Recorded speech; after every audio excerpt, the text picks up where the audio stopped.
Hey everybody, welcome to the podcast. I am Lee Godbold and this is Godbold Unlimited. Appreciate you joining us. For those of you that don't know, considering this is only podcast episode number 2, there's probably going to be a bunch of you. I'm the owner of 3 businesses, Junk Removal Authority, Junk Doctors, and Specialty Truck Bodies, all kind of related around the junk removal industry. Those companies as a whole do about $5 million a year, and I'm glad that you can be with us on the journey as we try and bring them to $10 million next year. What you're going to find on this episode, the reason we do, or on this podcast, the reason we do these podcasts is there's been a lot of mistakes that we've made over the past 10 years that I believe people can learn from. It also helps me get my thoughts together. So if you guys ever put out your own podcast, you'll find that it actually benefits the host as much as it does the listeners. And it really allows us to make great business decisions. So what I want to go over today is something that's going on in our company right now, and it's how to solve issues. So every business in America out there is going to have issues. And if you don't have issues, that simply means you're not striving to improve your company, and you should always be improving. So the particular company I want to talk about of the 3 is Junk Removal Authority, or its secondary name, which is Nth Zone. Junk Removal Authority is a consulting, marketing, and coaching company for the junk removal industry. So we help people get into business that aren't in business yet. We've got complete business packages we sell to them that includes operations manuals. We got an awesome video training and testing series they go through. We've got all the forms they need. We teach people how to hire employees, how to market their company, how to grow and how to be successful. And then we have coaching programs along the way. In that particular business, we started that back in 2018. And first year in business, we did, I think, like $100,000. The second year, we did about $600,000. This being year 3, we'll go over 1.5, just shy of $2 million with that particular company this year. And the goal is to take that company to $5 million next year. In order to do that, we've got some issues that have popped up that have to be addressed, mainly around operations. So what you're going to find is on the operational end of things with your business, operations is not very difficult when you're getting up to that $1 million a year price point. And that's simply because, for the most part, you as an owner, you've got a business that hasn't really necessarily expanded out beyond you. So up to $1 million in revenue, you can have your hands in every single different piece of that business and be pretty successful with it. And maybe even up to $2 million or $3 million in revenue. But what's going to happen is once you get to that $2 or $3 million price point, or whatever price point it is in your industry, there's going to come to a period of time where this company has to be set up with people in place that can make great decisions, and it has to have processes in place that allow you to grow and get to that next level. So you have to make that investment in those changes and fix those issues before you're actually at that sales level. Otherwise, what's going to happen is if you do get the sales, you're going to lose customers. Or you might not get the sales at all. You know, many companies get to a certain price point and they quit pushing marketing, they quit pushing sales simply because they don't want to make the decisions and the steps and the investments necessary to become successful. So the issues that we're having kind of within Junk Removal Authority are going to be very common issues for any business, marketing businesses, or really any other type of business. The main one is, hey, we're always trying to improve client results. So we've got 150 plus clients, of which probably 130 are ecstatic about our services. So that's 130 really, really happy people. And then we have 20 that are just either disappointed or so-so, somewhere right in the middle. Now of that 20, there's probably 15 of them, 10 to 15 of them, that probably weren't clients we should have sold in the first place. So you'll find when you're brand new in business, you're going to sell to about anybody. Once you are a bit more established, you have to become a bit more selective on who you bring on. And it's not necessarily telling somebody, hey, we don't want to do business with you. It's informing them of exactly how you do business and what to expect and how your services work. And what happens is they themselves decide one of 2 things. One, you're probably not the business they need to be working with simply because what they expect and what you say you can deliver, there's too big of a gap there. And then the second thing that might occur is you might actually change their mind. So you might take a less than ideal client and make them an ideal client simply by bringing them through that set of circumstances. So, and that's something we'll cover in an upcoming episode because it's very important for people to understand how do you qualify customers or how do you get customers to qualify themselves or disqualify themselves. In this one, what we want to do is we want to find ways simply to get more efficient, to improve and results that our clients get. The next thing that we really want to address is departmentalization. So within Junk Removal Authority, we have a Google Ads Management department. So we do pay-per-click advertising management. It's our most profitable service. It's the original service that we offer. We've got a search engine optimization, so we help websites rank better on Google in the organic results. And then we have websites. So we build out websites that are proven to convert for the junk removal industry. We also have a contact center. Within the web department, which is the PPC, SEO, and then websites, one of the issues we have is departmentalization. So what I mean by that is each one of those divisions actually has one head, and that head is the point of contact for our clients. Now I want you to think about a story that I liken to, and I hate that we allowed it to get to this point, allowed the business to get to this point, is we do business with a company called ADP. ADP has probably 6 different things they do. If not, it might even be a dozen. It might be 12 different things they do. From payroll processing, which we use them for, they do taxes, they do human resources, they've got time tracking apps, they've got a multitude of things that they perform, multitude of services and products that they sell.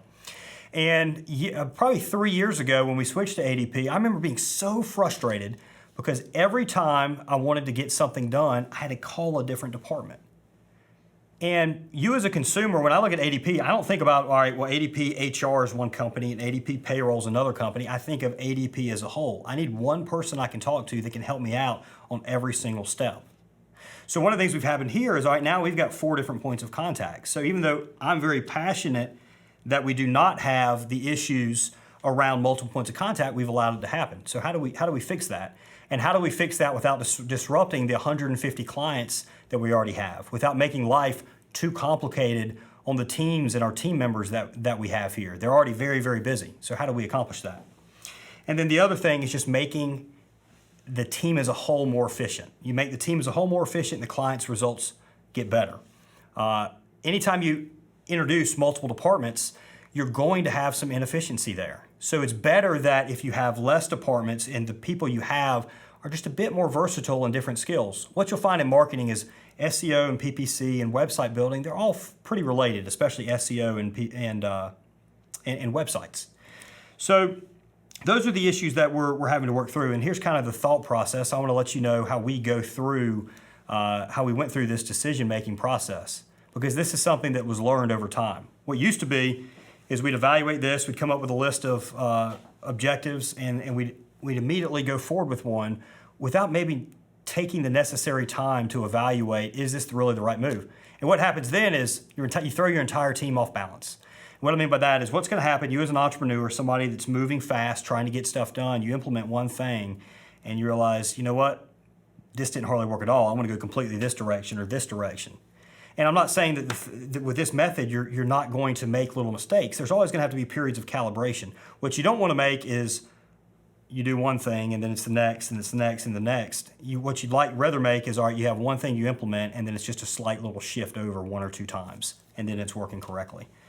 So the very first thing that I do is I think about the good stuff that we've got going on.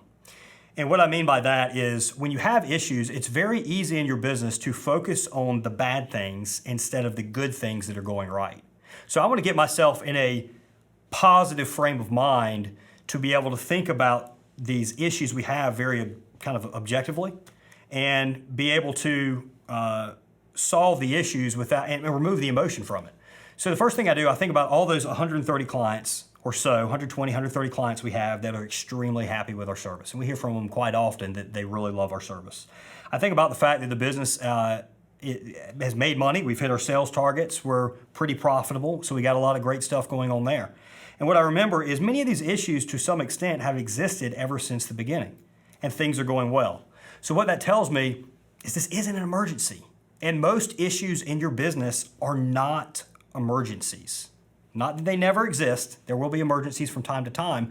But for the most part, you'll psych yourself into believing they're emergency, you'll stress yourself out, and you'll make a bad decision. So the first thing I do is I remember about the things that we've got going correctly.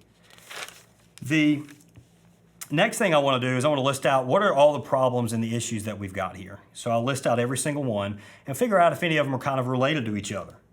So as I mentioned, the issues that we have, we need better efficiency, we need better client results, and remove departmentalization.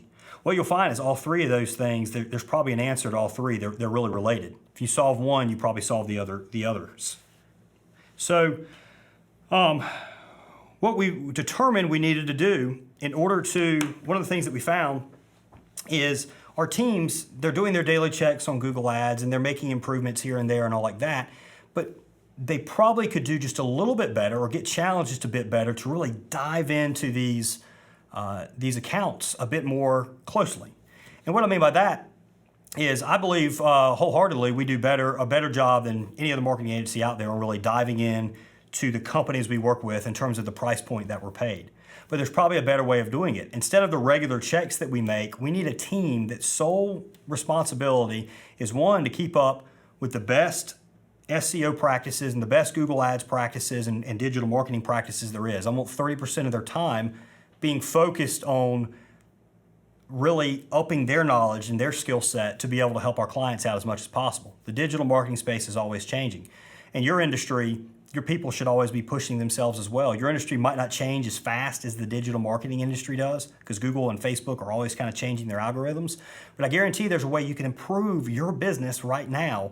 And what you're going to find, many entrepreneurs out there, they rely on themselves for that improvement. If there's a way to empower your team to really look into the way they're doing things and to up their skill level and everything, what you're going to find is, all right, now instead of just one person really pushing the business, now you've got a team of many, and you're going to get much, much, much farther. So that's what we've decided to do there is we're going to form this analysis team. This analysis team is a team of two. The reason we chose two people instead of just one is two people drive each other. When one person looks at something, they can glaze over, they get used to what they're looking at, and they don't challenge themselves as much. It's like with salespeople. I wholeheartedly believe you don't ever want to have just one salesperson, at least not for long. You want to get a second salesperson because they're going to compete against each other. Same type of thing with the analysis team. With the analysis team, they're going to work together and sort of compete against each other to create the best possible results for our clients. The next thing we're going to do is put together a client success team. So instead of each department head then having being the point of contact with clients, what then occurs is the client success team takes the information that's getting from the analysis team, they've got it in front of them, they have a very high level understanding of marketing, and then they convey that out to the client. And from that point, you've got the production team that actually is carrying out the services. So the analysis team makes the recommendations, production team gets it done, client success team is the point of contact for the client. And all this hinges on having great communication within departments, and it's mainly done through having a great software system that the team uses, a great CRM to really note, and project management software to really note what's going on. Moving from there are other plans to potentially kind of consolidate these divisions under one individual person. So what we're going to do to start with, though, is we do one thing, we do one change, which in this case is the analysis team. So when you're looking at your business and you have several changes that need to be made, first thing you want to figure out, well, is there one change I can make, get it implemented, and then bring everything else in later? And the reason for that is that one change is going to rock the boat a little bit, so you don't want to rock the boat too much or you'll turn it over. This decision we've been formulating for 2 weeks.